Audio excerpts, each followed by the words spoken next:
جو انسان ضدی ہوتا ہے نا اور ڈھیٹ ہوتا ہے وہ کبھی بھی لائف میں کامیاب نہیں ہوتا. مطلب جو شخص ڈینائل کا شکار ہوتا ہے نا, who is going through a denial, وہ کبھی بھی کامیاب نہیں ہوتا. فار ایگزامپل ایک اگر دروازہ ہے نا اور اس سے جھک کے جاننا ہے سب نے, وہ آگے کھڑا کر نہیں جی نہیں میں چودھری ہوں, میں جھکوں گا نہیں, میں بڑا مت, تو وہ کیا کرے اپنا ہی نقصان کرے گا. صحیح بات. اور وہ جھکے گا نہیں, اور لوگ دیکھیں جھک کے جا رہے ہوں گے. فار ایگزامپل ایک بندہ ہے جو بس میں سفر کرتا ہے, ٹھیک ہے, اور کہتا ہے نہیں مجھے جب تک فرنٹ سیٹ نہیں ملے گی تب تک میں بیٹھوں گا ہی نہیں بس میں, وہ شاید اپنی ڈیسٹینیشن پہ کبھی پہنچ ہی نہ سکے.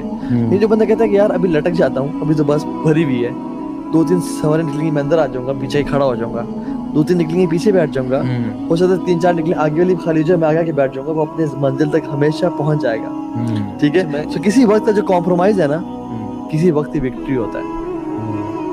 کسی وقت کا کمپرومائز کسی وقت ہی وکٹری ہوتا ہے. سو اگر ہم آج کمپرومائز کرتے ہیں, یعنی اللہ کی تقدیر پہ ایمان لے کے آتے ہیں اور کہتے ہیں یار اب یہ میرے لیے لکھا ہوا ہے, آئی ڈیزرو دس, اور تو الحکیم ہے, العلیم ہے, القدیر ہے, تو یہ میرے لیے سیٹ ہو رہا ہے جو ہو رہا ہے, مجھے پورا اطمینان ہے اور میں تجھے کبھی ناراض نہیں کروں گا. آئی فیتھ ان یو, وہ کل کی وکٹری ہے انشاءاللہ.